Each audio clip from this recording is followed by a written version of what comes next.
ఇక్కడ చూడండి, రాష్ట్ర ప్రభుత్వం ఎంత నిర్లక్ష్యం వహిస్తోంది. విద్యాశాఖ మంత్రి లేక రాష్ట్ర ప్రభుత్వం యొక్క విద్యా వ్యవస్థ ఎంత దీన పరిస్థితిలో ఉంది, ఎంత నిద్రావస్థలో ఉందనే దానికి ఇదొక నిదర్శనం.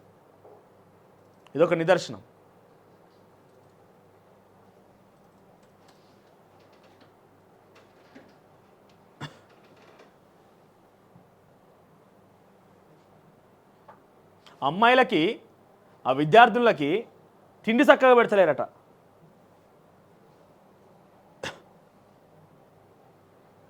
ఇంతటి దీనావస్థలో, ఇంతటి దిక్కుతోచని పరిస్థితుల్లో విద్యా వ్యవస్థ ఉన్నా కూడా విద్యాశాఖ మంత్రి లేకుండా రాష్ట్ర ప్రభుత్వం కథం నడిపించేస్తున్నది. ఇది ఎక్కడంటే రంగారెడ్డి జిల్లా శంషాబాద్ పాల్మకూల్ అనే మండలం దగ్గర ఒక గురుకుల పాఠశాల. అక్కడ విద్యార్థులకు సంబంధించిన అంశం ఎట్లున్నదో, ఎంత దీనావస్థలు ఉన్నారు వాళ్ళు. రోడ్డు ఎక్కి సీఎం డౌన్ అని చెప్పి నినాదాలు చేసే పరిస్థితికి వస్తుందా? ఇంత దుర్మార్గమైన పరిస్థితా? ఆ విద్యార్థినులు రోడ్డును ఎక్కి మాకు తగిన తిండి పెడతలేరు, మమ్మల్ని పట్టించుకుంటలేరు, టీచర్ను మా మీద అనేక రకాలుగా వేధింపులకు గురి చేస్తున్నారు, కులం పేరుతో మాట్లాడుతున్నారు, అన్ని రకాలుగా అని చెప్పి రోడ్డు ఎక్కి మాట్లాడతారా? ఒకసారి వీడియోలో ప్లే చేయాలి, ఇక్కడ ఆఫ్ అయిపోయింది. ఇంతటి దుర్మార్గమైన పరిస్థితి, విద్యా వ్యవస్థ ఇంత నిద్రావస్థ ఉన్నదా? వాళ్ళు ఒకసారి ఏం మాట్లాడుతున్నారు అక్కడ వాళ్ళకి సమాధానం చెప్తున్నటువంటి ఒక అధికారి అక్కడికి వచ్చింది. ఆవిడ ఏం మాట్లాడుతుందో ఒకసారి చూడండి అక్కడ, ప్లీజ్ ఒకసారి.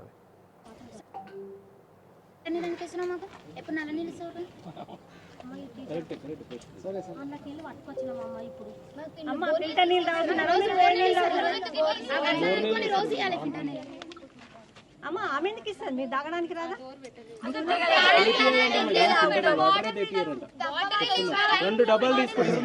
ఒక నిమిషం చెప్పాలా, మీకు బడ్జెటే రాలేదు. ఏం చెప్పండి, ఎందుకు రాలే? మళ్ళీ వచ్చినప్పుడు మీకు సరే, మీ కేజీబీ సంగతి నేను అవసరం, వేరే కేజీబీ చెప్తున్నా. ఆ ఎస్ఓస్ పిల్లలకు ఫుడ్ పెట్టాలని నానా యాతన పడి ఆ నుంచి ఈ నుంచి అప్పులు తెచ్చి ఇంట్రెస్ట్లకి పిల్లలకు పెడుతున్నారు. అమ్మా ఒంట్లో బడ్జెట్ లేకపోతే మీకు కింద కూడా పెట్టాలా? ఏడు నుంచి వస్తాయి పైసలు? వస్తాయమ్మా, వస్తాయి. కొంచెం బడ్జెట్ మనకి గవర్నమెంట్ మారినాక కొంచెం అటు ఇటు అవుతుంది, వస్తున్నాయి. కొంచెం అటు ఇటు అయినప్పుడు పిల్లలు సఫర్ కావద్దని కష్టపడుతున్నారు.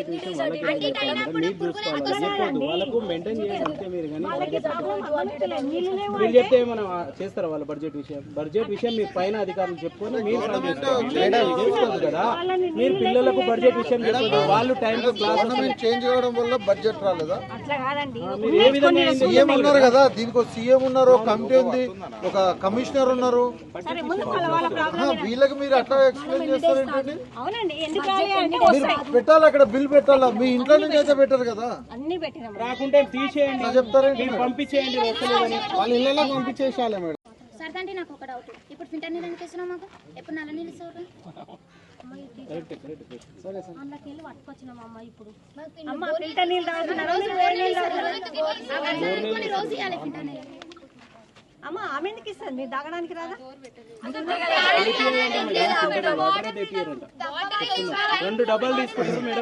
నిమిషం చెప్పాలా, మీకు బడ్జెటే రాలేదు. ఏం చెప్పండి, ఎందుకు రాలే? మళ్ళీ వచ్చినప్పుడు మీకు సరే, మీ కేజీబీ సంగతి నేను అవసరం, వేరే కేజీబీ చెప్తున్నా. ఆ ఎస్ఓస్ పిల్లలకు ఫుడ్ పెట్టాలని నానా యాతన పడి ఆ నుంచి ఈ నుంచి అప్పులు తెచ్చి ఇంట్రెస్ట్. మీకు బడ్జెటే రాలేదు, ఈ మాట నా అధికారి చెప్పాల్సిన సమాధానం. మీకు బడ్జెటే రాలేదు, ఏంది ఇది? కనీసం ఏడబోతుంది విద్యా వ్యవస్థ, ఏడున్నాను కనీసం ముఖ్యమంత్రి రేవంత్ రెడ్డి పట్టించుకుంటున్నాడా? ఎందుకు అంత ఇంత నిర్లక్ష్యము, ఇంత నిస్సిగ్గుగా వివరించాల్సిన పరిస్థితి తెలంగాణ రాష్ట్ర ప్రభుత్వానికి వచ్చిందా? వచ్చి 9 నెలలు అవుతుంది.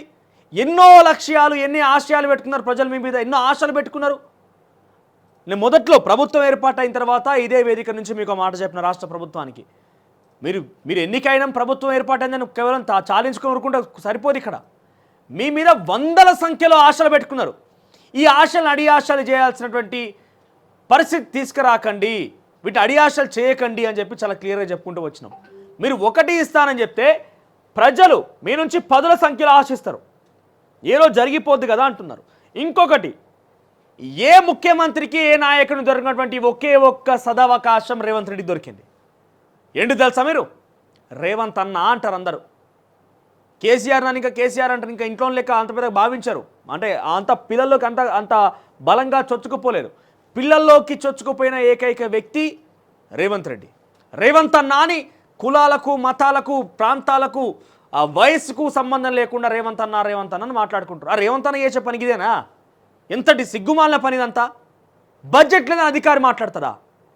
పిల్లలకు తిండి పెట్టడానికి బడ్జెట్ లేదా? ఇప్పుడు ఇక్కడ చూడండి, ఒక వార్త చూపిస్తాం మీకు. ఏమంటున్నారు? పర్యాటకానికి సోబగులు. ఓకే, పర్యాటకం పెట్టండి. 1000 ఎకరాల్లో జూ పార్కు పెట్టండి, తప్పులే. కానీ తిండి పెట్టరా? ఈ పర్యాటకానికి లేకపోతే ఇక్కడ జూ పార్కులకు పెట్టే పైసల మీద విద్యార్థులకు తిండి పెట్టలేరా? విద్యార్థులకి? అమ్మాయిలు రోడ్డు ఎక్కి అడుక్కోవాల్సిన పరిస్థితి, తిండి పెట్టండి అయ్యా అని చెప్పి. పురుగులు అన్నమాట, సరిగ్గా తిండి ఉండదట, వాటర్ ఉండయట. ఒక ఆయమ్మ ఇందాక దాంట్లో వీడియోలో ఒక ఆవిడ తీసుకొచ్చి నీళ్ళు ఇస్తుంటే, ఏందమ్మా ఇప్పుడు అందరు ఉన్నారు కానీ ఫిల్టర్ వాటర్ తీసుకొస్తున్నావు, ఉత్తప్పుడు తీసుకురావా అంటే ఇంత పరిస్థితికి వాళ్ళు, ఒక అమ్మాయిలు చదువుకున్నటువంటి ఆ అమ్మాయిలు, 8-9 తరగతి చదువుతున్నటువంటి ఆ అమ్మాయిలు వాళ్ళు ఇంత రకంగా మాట్లాడుతున్నారంటే వాళ్ళ లోపల ఎంత బలంగా ఆ యొక్క విషయాలు చొచ్చుకుని అర్థం చేసుకోండి. మీకు బడ్జెట్ లేదు, ఆ అధికారి వీడియో వచ్చేలాగా పెట్టు, కొంచెంసారి పిటేటు. మీకు బడ్జెట్ లేదు, ఈ మాటల అధికారి చెప్పేది. ఎందుకు రాదు బడ్జెట్? ఎందుకు రాదు అంటే విద్యార్థుల తిండి కోసం బడ్జెట్ ఉంటుందా? మనం వారం 10 రోజులకు ఒకసారి ఢిల్లీకి పోయడానికి బడ్జెట్ ఉంటుంది రాష్ట్ర ప్రభుత్వం దగ్గర. ఢిల్లీకి పోయేదానికి మొత్తం మంది బారబాలను వేసుకొని పోయడానికి బడ్జెట్ ఉంటుంది. ఆ విద్యార్థులు తిండి పెట్టడానికి బడ్జెట్ ఉండదా? ఇంత దుర్మార్గమైన పరిస్థితి. ముఖ్యమంత్రి రేవంత్ రెడ్డి మీద నిజంగా చెప్తున్నా, చాలా గౌరవ మర్యాదలు ఉన్నాయి రాష్ట్ర ప్రజానికానికి. అది పోగొట్టుకునే ప్రయత్నం చేయకండి. స్వామి కార్యం స్వకార్యం లాగా అటు బీఆర్ఎస్ పార్టీకి అవకాశం ఇవ్వకండి. మీరు చేసుకునే పనే మీకు చెడ్డ పేరు తీసుకొచ్చి వాళ్ళకి లాభం చేకూర్చే పని కూడా తీసుకురాకండి. ఎందుకంటున్నా అంటే పదే ఇటువంటి సమస్యలు చూస్తున్నా కొద్దీ ఇందుకా కాంగ్రెస్ పార్టీని ప్రజలు ఎన్నుకున్నదనే రకంగా కొంత, అంటే వాళ్ళు బయట వీళ్ళు వచ్చారు కానీ తేడా ఏమున్నది? అంతగా అయ్యే ఉన్నాయి. రైతులు మళ్ళీ గోసలు పడుతున్నారు. ఇవన్నీ సమస్యలు ఏం మారినాయి? విద్యా వ్యవస్థ మీద ఇంత చిన్న చూపు రాష్ట్ర ప్రభుత్వానికి ఎందుకున్నది? విద్యా వ్యవస్థ గాడి తప్పుతుందని పదే మాలాంటి వాళ్ళు అనేక రకాలుగా చెప్తున్నప్పటికీ ఎందుకు విద్యాశాఖ మంత్రిని నిర్ణయించలేకపోతున్నారు? ఎందుకు అక్కడ నిర్ణయం తీసుకోలేకపోతున్నారు? వాళ్ళు ఎవరు ప్రొవోకేటెడా? వాళ్ళకు పార్టీ తెలుసా? ఏం తెలుసు? వాళ్ళు ఎందుకు బయటకు వచ్చిరు? ఆ ధర్నా చేపట్టాల్సిన పని ఎందుకు వచ్చింది? కొంతనన్నా విద్యార్థుల మీద కనీసం వాళ్ళ మీద కనీసం ఏమంటారు సానుభూతాన్ని ఉండాలి కదా. ఇంతటి దుర్మార్గమా? నిజంగా కాంగ్రెస్ పార్టీ ఏదైతే ఎక్స్పెక్ట్ చేసి కాంగ్రెస్ పార్టీని ప్రజలు తీసుకొచ్చుకున్నారో వాస్తవానికి ఏది కూడా జరుగుతలే. ఊర్లలోకి పోతే ప్రభుత్వ పాఠశాల గతంలో ఏదో మెరుగుపరుస్తాం ఏదో చేస్తామన్నారు కానీ ఏం లేదు. గతంలో వాళ్ళు బడ్జెట్ పెట్టిరు, మన ఊరు మనబడి అన్నారు, వాళ్ళు మన బస్తీ మనబడి అన్నారు. అమ్మ ఆదర్శ పాఠశాలను వీళ్ళు పట్టుకొచ్చారు. ఏమవుతున్నాయో ఆ నిధులు ఏడబోతున్నాయో ఏం అర్థమవుతుంది. ఎక్కడున్న గొంగడ అక్కడే ఉన్నది. మళ్ళా గణేష్ ఎట్ట కింద జీవితాలు అయిపోతున్నాయి. కట్ చేస్తే ఊర్లలో వ్యవస్థ ఎంత గాడి తప్పిందనంటే, ఓ స్ట్రీట్ లైట్ పెట్టేవాళ్ళు లేడు, ఒక నాలీ సాఫ్ చేసేటోళ్ళు లేరు, ఎవరు లేరు. ఏమైపోయిందనంటే సర్పంచులు లేరు, ఆ అధికారి నియమించారు, అధికారి వస్తారు లేకుంటే లేరు. మరి అధికారులైనా పోతారా లేదా అనే విషయాన్ని కూడా పట్టించుకున్న నాదుడు లేడు. గత ప్రభుత్వం అన్నా ఒక 2-3 ఏళ్ళ వరకు ఎటువంటి ఆరోపణలు ఎదుర్కోలే. అరే పోనీలను వదిలేసారు ప్రజం. కానీ కాంగ్రెస్ పార్టీకి ఆ ఉపశమనం ఇయ్యరు, అంత ఈజీ యాక్సెస్ ఇయ్యరు, అంత ఈజీగా అవకాశం ఎగ్జామ్షన్ ఇయ్యరు. వీటికి డెఫినెట్గా మీరు సమాధానం చెప్పాల్సిందే. ఆ విద్యార్థులు రోడ్డును ఎక్కి నడి రోడ్డు మీద సీఎం రావాలి ధర్నా చేసి నిజంగా అనిపించింది. అరే వాళ్ళకి ఎవరు ప్రొవోకేటెడ్ కాదు కదా, చాలా స్వచ్ఛందంగా బయటకు వచ్చి వాళ్ళ ఆవేదన బయట వెలగక్కేందుకు వాళ్ళు ధర్నాలు చేపడుతున్నారు. అటువంటి వాళ్ళ మీద మీరు ఎందుకు చిత్తశుద్ధి వహించరు? ఎందుకు మీకు కాన్సన్ట్రేషన్ ఉండదు, శ్రద్ధ వహించరు? ఒక విద్యాశాఖ మంత్రిని ఏర్పాటు చేస్తే పోయే తప్పేమున్నది? 9 నెలలు కావస్తుంది ఒక విద్యాశాఖ మంత్రి ఉండడా?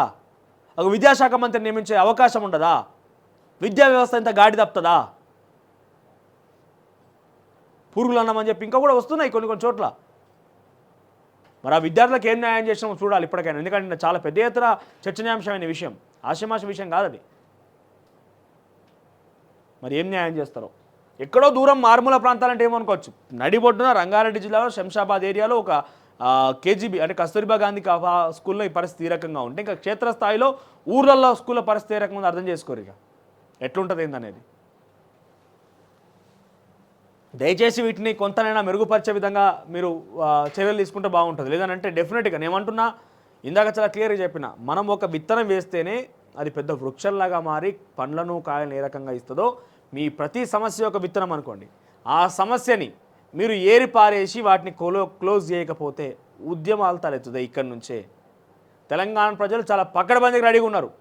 తెలంగాణ ఉద్యమాన్ని చూసిర్రు, గత 10 ఏళ్ళుగా రోడ్డెక్కి ధర్నాలు చేసుడు ఎటువంటి రాజకీయం ఏందనేది చూసిర్రు. ముఖ్యమంత్రులు, ఎమ్మెల్యేలు, మంత్రులు, ఎమ్మెల్యేలు, ఎమ్మెల్సీలు, ఎంపీల కంటే కూడా ప్రజలు తెలివికల్లోళ్ళు. ఓకే, ప్రజలు చాలా తెలివైన వాళ్ళు. ఎప్పుడు ఎటువంటి నిర్ణయం తీసుకుంటారో తెలియదు. దయచేసి మేము ఇకనన్నా మిమ్మల్ని వేడుకుంటున్నాం, హెచ్చరిస్తున్నాం. అవసరమైతే గా పిల్లలకి ఏదో న్యాయం చేయండి. గా బడ్జెట్ ఏదో అంటున్నారో ఆ బడ్జెట్ రిలీజ్ చేయండి. నా ఆర్ఎస్ ప్రవీణ్ కుమార్ గారు కూడా ఆయన మీడియా సమావేశం పెట్టి ఏం చెప్పిండనంటే, జైల్లో ఉన్నటువంటి ఖైదీలకేమో రోజుకి 86 రూపాయల చొప్పున వాళ్ళ మీద ఖర్చు చేస్తే, గురుకులాలో ఉన్నటువంటి పిల్లల మీద మాత్రం కేవలం 36 రూపాయల ఖర్చు చేస్తుంది రాష్ట్ర ప్రభుత్వం అని చెప్పన్నాడు. ఎస్, డెఫినెట్గా అది నిజమే కావచ్చు, చెప్పలేము. ఎందుకంటే ఆయన గతంలో పనిచేసిండు కాబట్టి అథెంటిక్ ఆధారాలు మన దగ్గర అయితే లేవు. సో ఆయన చెప్పే మాట నిజమే కావచ్చు, 100% నిజమయ్యే ఉంటేనే. ఎందుకంటే ఆ రకంగా పరిస్థితి కనబడుతున్నది కాబట్టి.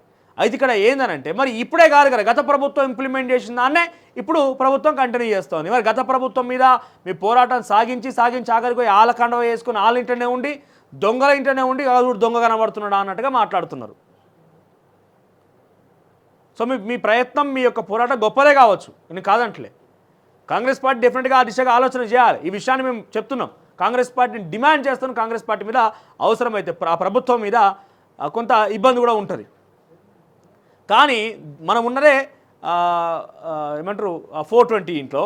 ఆ ఇంట్లో ఉండి ఎవరైతే తప్పులు చేసిర్రో ఆ తప్పులకు సంబంధించి దొంగ దగ్గర మనం ఉన్నామో, ఆ తప్పులు చేసిన వ్యక్తి దగ్గర నుంచి ఉండి అగో చూడండి తప్పు జరుగుతున్నట్టు కనబడుతున్నది. ఇది ఎవరినో వ్యక్తిగతంగా ఉద్దేశించి ఎవరిని కూడా కాదు, వ్యక్తిగతంగా ఎవరితో విభేదాలు లేవు. మాకు వ్యవస్థ పట్లనే ఇబ్బందులు. ఈ వ్యవస్థ మారకపోతే, ఎవడో కూడా ప్రశ్నించేవాళ్ళు లేకపోతే ఈ వ్యవస్థలు ఇట్లే మొత్తం కూడా గాడిన తప్పితే అవసరమైతే ఒక విధ్వంసం జరుగుతుంది. అసలైన తొలి వెలుగు. ఫాలో వాట్సాప్ @తొలి వెలుగు official.